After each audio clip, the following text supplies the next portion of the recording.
नमस्कार। स्वागत है आपका स्वांस 59 के इस प्लेटफॉर्म पर। पिछले वीडियो में हमने ये जाना था कि आधुनिक राजस्थान के निर्माण की प्रक्रिया किस तरह से प्रारंभ होने वाली थी।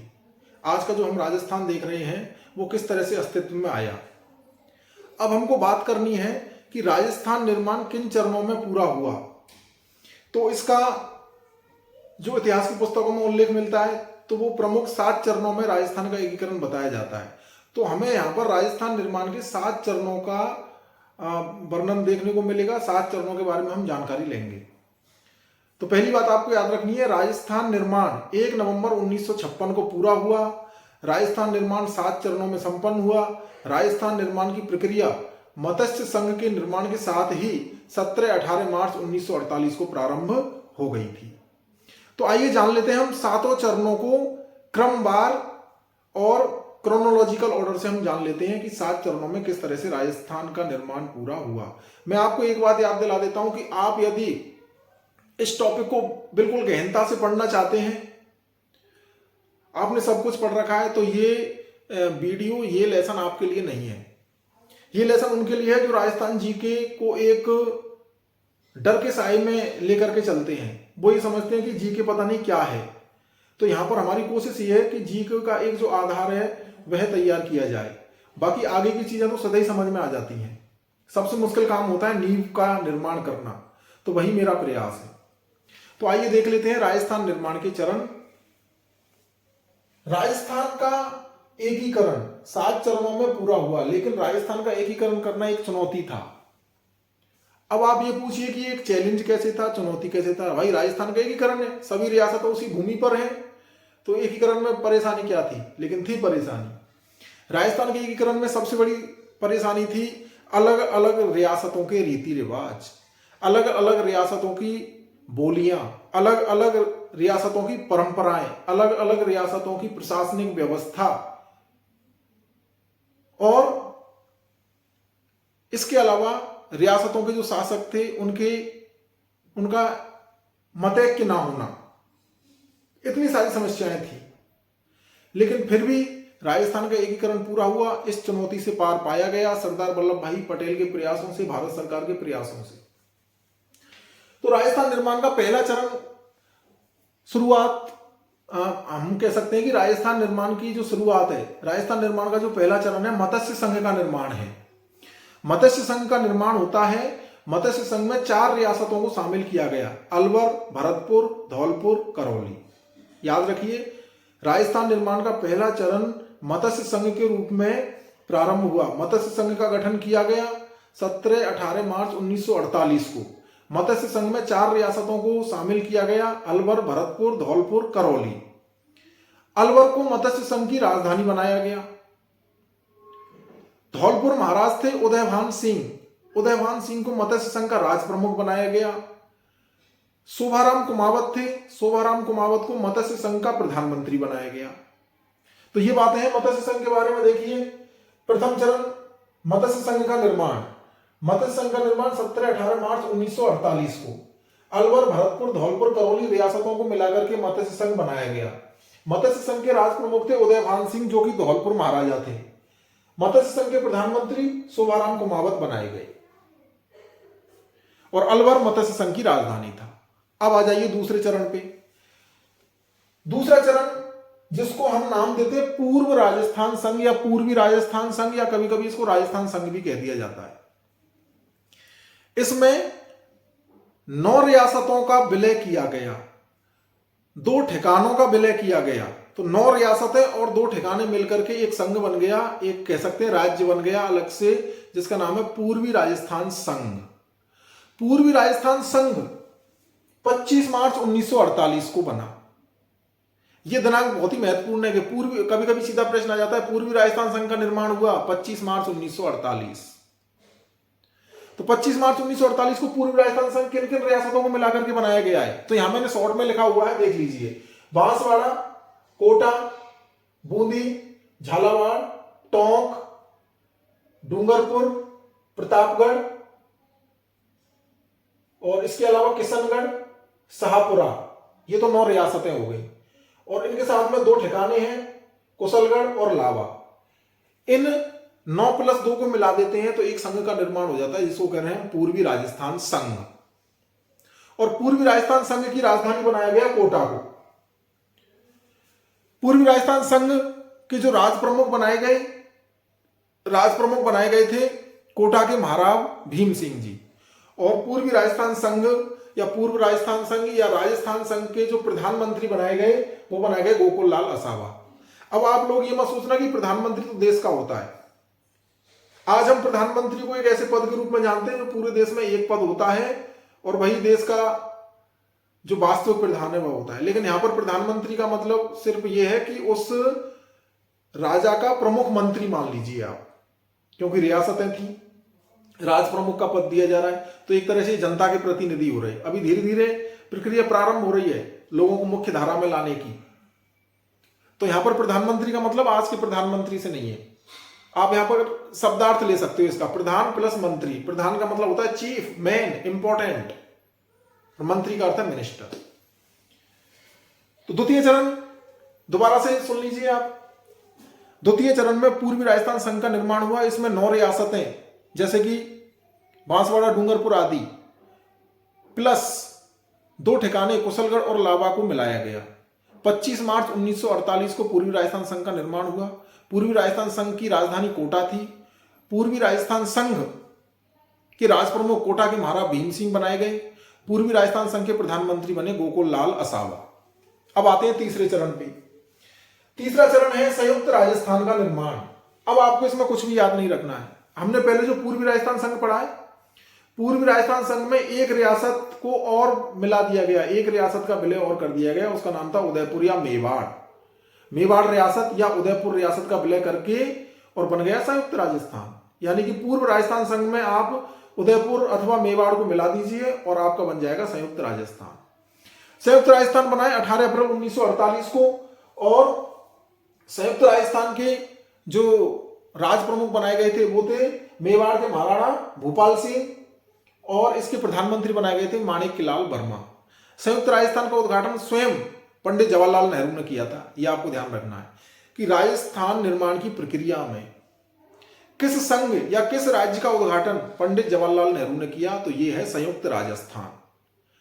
दोबारा से देख लीजिए संयुक्त राजस्थान का निर्माण किस तरह से होता है। तृतीय चरण है, संयुक्त राजस्थान बनाया गया है। तो संयुक्त राजस्थान कब बना है? 18 अप्रैल 1948 को। कैसे बना है? पूर्वी राजस्थान संघ में उदयपुर रियासत को मिलाकर के, उदयपुर की जगह मेवाड़ भी कह सकते हैं, पूर्व राजस्थान संघ में मेवाड़ रियासत को मिलाकर के और बना दिया गया है आपका संयुक्त राजस्थान। संयुक्त राजस्थान के राज प्रमुख महाराणा भूपाल सिंह उदयपुर के थे और संयुक्त राजस्थान के प्रधानमंत्री माणिक्यलाल वर्मा। संयुक्त राजस्थान का उद्घाटन किया है पंडित जवाहरलाल नेहरू ने।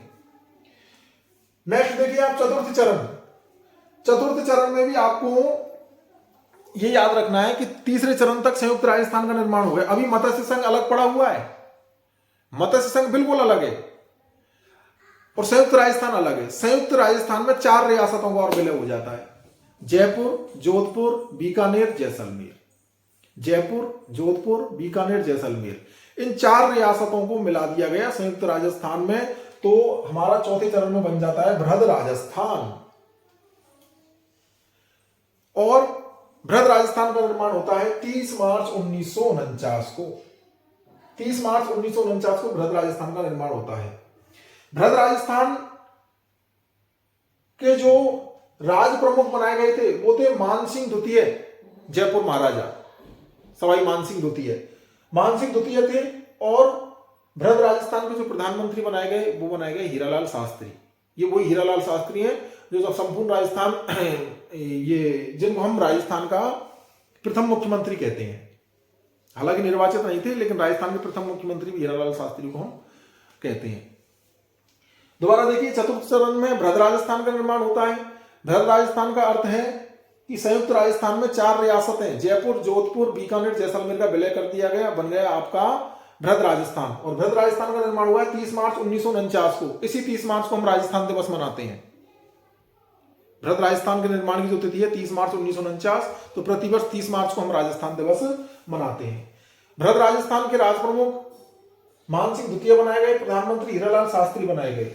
अब क्योंकि इस बृहद राजस्थान में बड़ी रियासत शामिल हो चुकी थी, उदयपुर का अपना एक वर्चस्व हुआ करता था, मेवाड़ का अपना एक वर्चस्व हुआ करता था, तो उसका सम्मान बनाए रखने के लिए महाराज प्रमुख का पद बनाया गया, जो कि राज प्रमुख से भी ऊंचा है। हालांकि कुछ नहीं है, डेकोरेटिव पोस्ट थी, तो एक महाराज प्रमुख का पद और क्रिएट कर दिया गया, महाराज प्रमुख बना दिया गया महाराणा भूपाल सिंह को।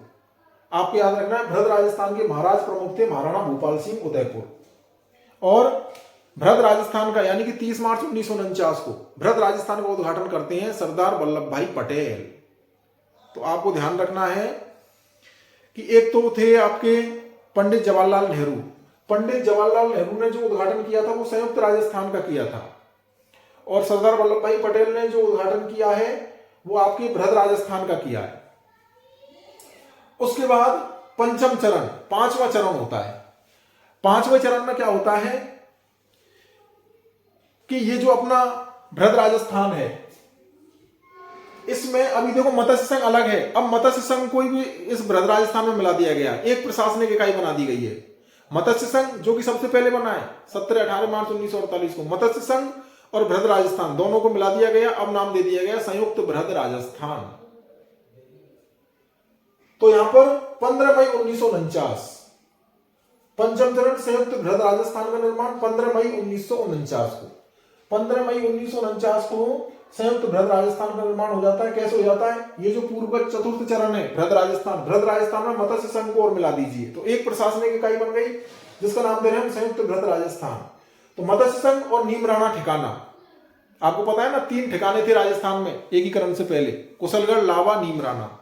तो कुशलगढ़ और लावा ये तो पूर्व राजस्थान संघ में मिल गए थे, ये आपका द्वितीय चरण था। कुशलगढ़ और लावा ये तो पूर्व राजस्थान संघ में मिल गए थे, लेकिन जो नीमराणा ठिकाना है वो मत्स्य संघ के साथ ही बृहद राजस्थान में मिल गया और इसका नाम हो गया संयुक्त बृहद राजस्थान, और इसकी निर्माण तिथि 15 मई 1949। तो प्रश्न ये आता और कई बार पूछा गया है कि मत्स्य संघ का राजस्थान में या संयुक्त बृहद राजस्थान में विलय कब किया गया, तो वो तिथि है 15 मई 1949। तो इस तरह से 5 चरण पूरे हो चुके हैं। अब जो छठा चरण है, छठे चरण में क्या होता है, अब राजस्थान निर्माण की प्रक्रिया लगभग पूर्ण है। छठे चरण में 26 जनवरी 1950, याद रखना है 26 जनवरी 1950 भैया जब हम गणतंत्र दिवस मनाते हैं, हमारा संविधान लागू हुआ था, उसी दिन 26 जनवरी 1950 को सिरोही का राजस्थान में विलय कर दिया गया। अब इस संयुक्त बृहद राजस्थान के साथ सिरोही और मिल चुका है और नाम मिल गया राजस्थान। 26 जनवरी 1950 को नाम हो गया है राजस्थान, लेकिन सिरोही का पूरा विलय नहीं हुआ है। आबू और देलवाड़ा अभी भी राजस्थान में नहीं मिले हैं। जो वर्तमान में जो आबू और देलवाड़ा का क्षेत्र है, तो ये आबू और देलवाड़ा अभी भी राजस्थान में नहीं मिले हैं। तो छठा चरण सिरोही का राजस्थान में मिले 26 जनवरी 1950। अब सप्तम चरण और अंतिम चरण 1 नवंबर 1956। सप्तम चरण में आबू और देलवाड़ा को भी मिला लिया गया राजस्थान में। इसके अलावा अभी तक एक अलग पड़ा हुआ है केंद्र शासित प्रदेश अजमेर मेरवाड़ा, तो अजमेर मेरवाड़ा का विलय भी राजस्थान में कर दिया गया। इसके अलावा कुछ क्षेत्रों की अदला बदली हुई। सिरोंज क्षेत्र है, ये तो मध्य प्रदेश को दे दिया गया, और मध्य प्रदेश का सुनेल टप्पा ये राजस्थान को दे दिया गया। याद रखना, सिरोंज क्षेत्र तो दे दिया गया मध्य प्रदेश को, और जो सुनेल टप्पा है, सुनेल टप्पा का जो क्षेत्र है वो दे दिया गया है राजस्थान को। और इस तरह से राजस्थान एकीकरण की प्रक्रिया पूर्ण हो जाती है 1 नवंबर 1956 को। आज का जो राजस्थान हमको, आज की जो प्रशासनिक इकाई दिखाई दे रही है, आज का जो नक्शा हमको दिखाई दे रहा है, उसमें 1 नवंबर 1956 से लेकर के आज तक कोई परिवर्तन नहीं आया है, वही राजस्थान है। तो वर्तमान राजस्थान कब अस्तित्व में आया? 1 नवंबर 1956। अजमेर मेरवाड़ा का अंतिम रूप से विलय 1 नवंबर 1956, तो अजमेर मेरवाड़ा भी राजस्थान में मिल गया है। तो इस तरह से ये पूरा राजस्थान का एकीकरण आपने इस लेसन में समझा है। तो राजस्थान का एकीकरण पूरा हो जाता है 1 नवंबर 1956 को। तो प्रथम चरण 17-18 मार्च 1948 से लेकर 1 नवंबर 1956 तक ये राजस्थान एकीकरण की प्रक्रिया चली है। तो मैं आपके लिए क्वेश्चन छोड़ देता हूं कि राजस्थान निर्माण में कितने दिन लगे, कितने वर्ष, कितने महीने, कितने दिन लगे, ये आपको मुझे बताना है। और राजस्थान का एकीकरण पूरा होने के बाद किस तरह से राजस्थान का परिदृश्य रहता है वो हम आगे के लेसन्स में देखेंगे। तब तक के लिए आप सभी का बहुत बहुत धन्यवाद।